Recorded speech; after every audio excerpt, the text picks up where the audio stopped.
मेरे साथ इस वक्त बात करने के लिए हैं एडवोकेट आदित्य गुप्ता। ये सीनियर लीडर हैं जम्मू कश्मीर पीडीपी के। न्यूज़ 18 से बात करने के लिए आपका धन्यवाद। आदित्य जी, बिल पेश हो रहा है, लेकिन जो लग रहा था, पहले हवा हुई थी और लग रहा था कि स्टेट हुड पर कुछ ना कुछ होगा, लेकिन जब देखा तो वो तो अलग ही था, वो तो माजरा ही अलग है, वो तो और कॉर्नर करने की बात है और फिर सेलेक्ट कमेटी को भी भेजने की बात है। ओवरऑल इसको किस तरह देख सकते हैं?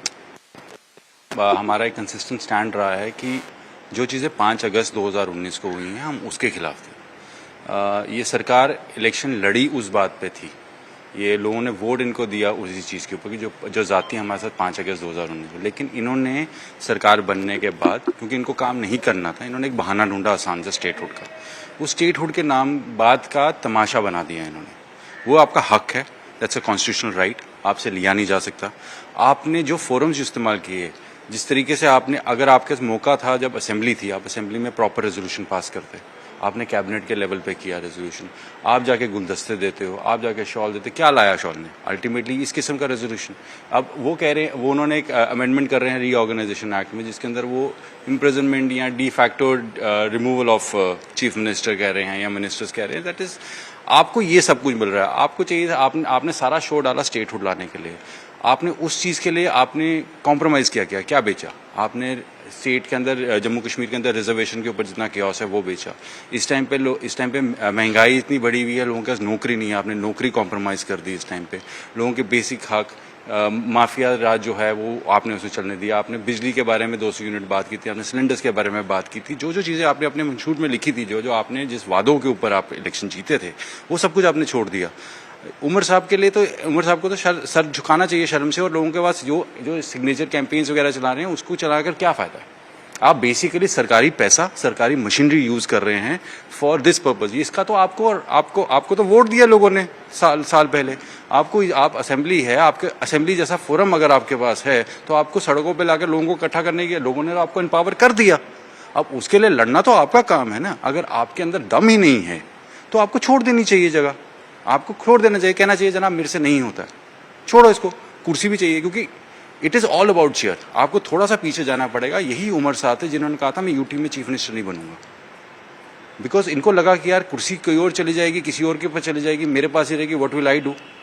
जब ये पार्लियामेंट के इलेक्शन हारे हैं तो उसके बाद इन्होंने कहा कि नहीं जी, अब तो मैं यूटी का बनूंगा चीफ मिनिस्टर। बने चीफ मिनिस्टर। आपके पास यूटी में भी तो पावर्स हैं काम करने की। अगर आम आदमी पार्टी भी तो एक यूटी में ही थी, दिल्ली में, उन्होंने भी काम किया ऑन मल्टीपल फ्रंट्स। आप हेल्थ इंफ्रास्ट्रक्चर आपके पास है, आपके पास एजुकेशन, आप उन चीज़ों को स्ट्रीमलाइन करो। एटलीस्ट कहीं से तो, जो शरीर हर जगह से इंजर्ड है, उसको कहीं से तो मलहम लगाओ। आप कहोगे जनाब हम पहले यहाँ पे बनाएंगे सुपर स्पेशलिटी अस्पताल, फिर उसके अंदर हम आपके शरीर, लेकिन जो चीज़ें आपके पास हैं बेसिक लेवल पे आप कर सकती चीज़ें, वो आप ठीक करो।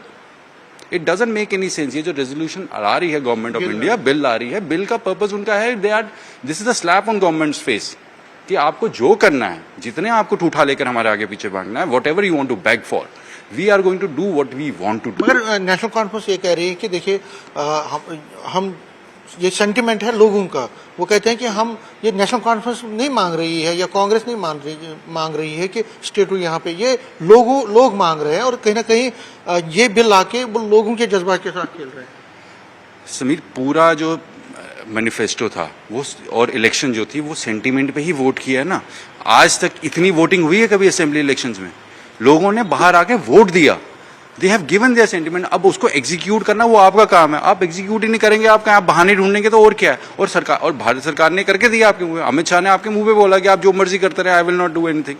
आप मुझे बताएं, आपने अपने इस जम्मू कश्मीर की रियासत पिछले 1 साल का आप अपना लेखा जोखा लगा दें, आपने क्या काम किया? आपने 12 चीजें लिखी थी उस मैनिफेस्टो में, 12 में से कौन सी चीज आपने अचीव की? नथिंग। तो आप सिर्फ 10 महीने 11 महीने से बैठ के स्टेटहुड का ढोल पीटते जा रहे हो, स्टेट के पीछे करने जा रहे हो। आपके मुंह पे ये तो वो वाली बात होगी ना, मांगने कुछ चले तो कुछ भी ना मिला। आप basically you don't have the expertise और पावर कि आप अपना काम चला सको, कि आपको सरकार सर्वाइव कैसे करनी है, किस तरीके से काम चलना है। आपकी असेंबली लगती है, आप मुझे बताएं, इफेक्टिवली 3 प्राइवेट मेंबर्स बिल थे। रेगुलराइजेशन ऑफ लेबर थी, देयर वाज अ वर्क के ऊपर भी थी debate. These things were put aside. किसने हल्ला किया था उसने? बीजेपी ने और नेशनल कॉन्फ्रेंस ने, 2 लोगों ने। आम आदमी के एमएलए को धक्का किस एमएलए ने दिया? बीजेपी के बहू के एमएलए ने। रिकॉर्डेड है ना, who was creating the chaos और क्यों कर रहे थे? ये तो बीजेपी का एजेंडा है, ये तो आरएसएस का एजेंडा है। आप आरएसएस और बीजेपी का एजेंडा चला रहे हो, आपके मैंडेट है, लोग आपके साथ हैं, 50 एमएलए आपके पास है, मंत्री आपके पास जम्मू और कश्मीर दोनों प्रोविंस से हैं, आप you take on the government, how can a central government stop you? आप अपना काम भी करते रहो, साथ में करो, आपको जो अपनी फाइट करते रहने दो। आप ये तो नहीं कर सकते कि हर चीज आपने छोड़ दी है और आप सिर्फ इसके ऊपर कहेंगे कि हम फाइट करते रहेंगे स्टेटहुड के लिए। न्यूज़ 18 से बात करने के लिए शुक्रिया। कैमरामैन साहिबा के साथ में समीर भट्ट, न्यूज़ 18